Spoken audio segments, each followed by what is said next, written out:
Shalom. Welcome to this week's news update for Israel advocates, especially those teenagers out there who really take to heart what goes on in Israel and really tries to strengthen the American-Israel relationship.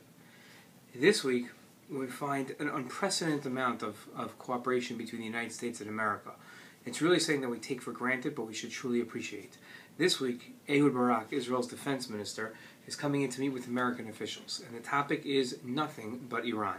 It'll be Iran, Iran, and Iran, and coming up with a joint consensus between the United States and Israel and trying to figure out how sanctions are working, if other options need to be taken into account, like a military attack, and so on and so forth. But that's not the only time we find cooperation. Immediately after Defense Minister Barak leaves, Prime Minister Bibi Netanyahu will be coming in. As part of the AIPAC policy conference, he'll also be meeting with President Obama. And again, the two world leaders will discuss exactly how we're going to continue to stop Iran from developing this nuclear weapon. It's something that we, on the week of policy conference, we're going to talk about more about policy conference in a moment, that we just simply take for granted that our two countries work so well together and that our leaders get together. And sometimes we, unfortunately, like to highlight the differences more so than what we have in common and how much our two countries work together, as evidenced again by two of Israel's great top military officials and top leaders coming in this week to meet with the American leadership. Okay, now, on to something that's a little more disturbing.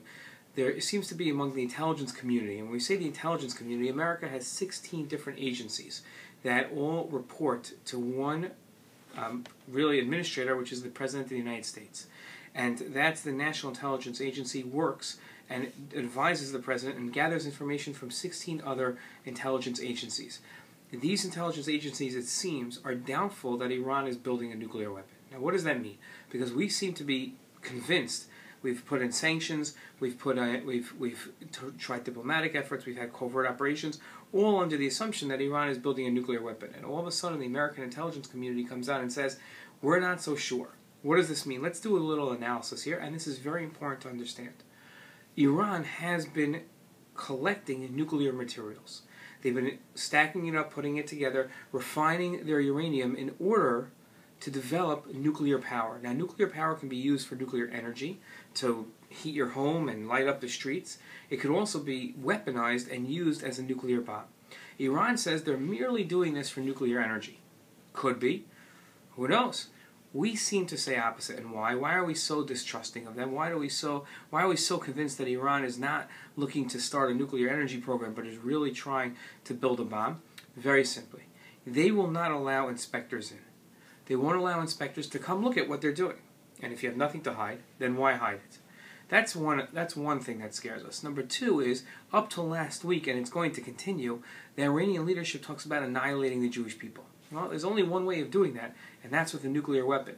So when somebody says that they're going to annihilate the Jewish people, and they start gathering the materials that are necessary in order to do it, then at that point we have to sit there and say to ourselves, hey, it smells like it, looks like it, feels like it, and sounds like it. Chances are somebody is building a nuclear weapon, and that somebody is Iran.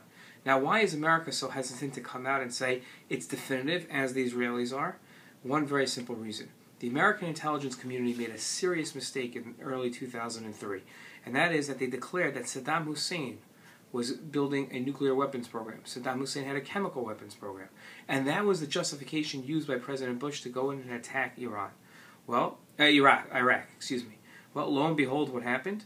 There was no chemical warfare. There was no nuclear weapons. And now, understandably hesitant, the intelligence community is saying, you know what? We need a lot more proof than what we used to ask for before we go in an attack and before we take strong action.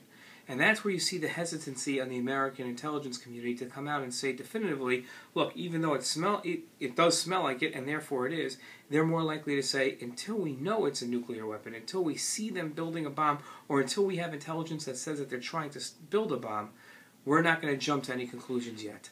And that's where you see a little bit of a separation between the American approach and the Israeli approach, and that's what we're going to be looking for in these meetings between Defense Minister Ehud Barak and Prime Minister Bibi Netanyahu and President Obama and the American military leadership, if they can come to some conclusion as to, hey, where are we going forward? Okay. Now, AIPAC's policy conference is not merely just a conference that's coming up this weekend. Rather, what is it? AIPAC Policy Conference is a time where world leaders get to state their opinions as to what the American-Israel relationship looks like. It's where President Obama, the leader of the American people, is going to come out and declare what he feels is the American approach towards Israel and all the issues that affect Israel. It's where Prime Minister Netanyahu and President Peres are going to come out and talk about, from Israel's perspective, what the American-Israel relationship looks like. And it's going to be where other top officials, like the Secretary of Defense Leon Panetta, where over half Congress and over half the United States Senate, the largest gathering of all these officials besides the State of the Union speech, all in one night, all at the policy conference. It's more than just a spectacular show. It really will set the tone for the coming year, and especially in this decision time that we have over Iran as to what's going to happen in the future. It's a serious conference. If you can't attend in person and you're not planning on attending in person, make sure to check out AIPAC.org during the conference. The conference starts Sunday morning with President Obama's speech and then President Peres, and goes on. And check out AIPAC.org and watch the speeches. They're important, and the words that these leaders choose are very, very important. Each and every one of these words and sentiments that they express are important to hang on to. Our last story is, who exactly does Jerusalem belong to? We're seeing a very, very dangerous trend from the Palestinians as of late. Threats coming from them. Unity that with Hamas. This is not the peace partner that we're looking for. And what's the latest move? Palestinian President Abbas called on Arabs and Muslims to come visit Jerusalem, saying that it's not the Jews' land, it's their land, and therefore they should come and visit. Well, it would be nice if that's all that meant. That meant, right, we'll welcome the influx of tourism. But what he's really saying is, it's not their land. It's not our land. We know Jerusalem to be ours. We know that that's the official Israeli position, that Yerushalayim, all of it, east, west, is ours. And that the Palestinians have no rights to it. And therefore, when they try to put their feet on the ground, it's more than just coming to visit. What they're really trying to do is, they're really trying to come along and say, okay, this is our land, and we're going to set our feet upon it as a way of owning it. Let's hope for good news. Let's hope for a great policy conference that really sets the American-Israel relationship forward even more than it is today.